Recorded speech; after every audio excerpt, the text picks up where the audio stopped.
市场，然后我们在华人街里面，有一个东西真的是非常非常神奇，就是像这些面具，很多大佛，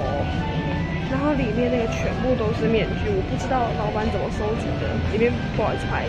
然后就是皮影戏，觉得很特别，然后里面好多好多东西哦，哇！今天每一天都蛮了不起的，真的很值得来逛，可以逛好久，这里面好大哦。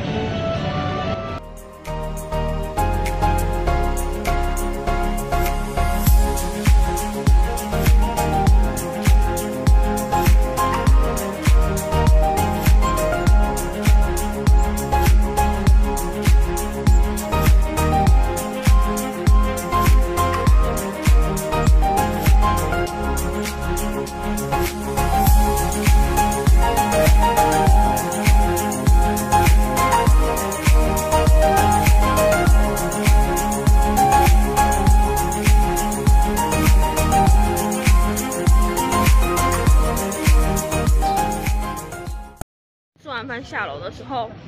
看到有一群叔叔们在吃红毛丹，然后我人在看他们剥，然后就被叫去吃了2颗红毛丹，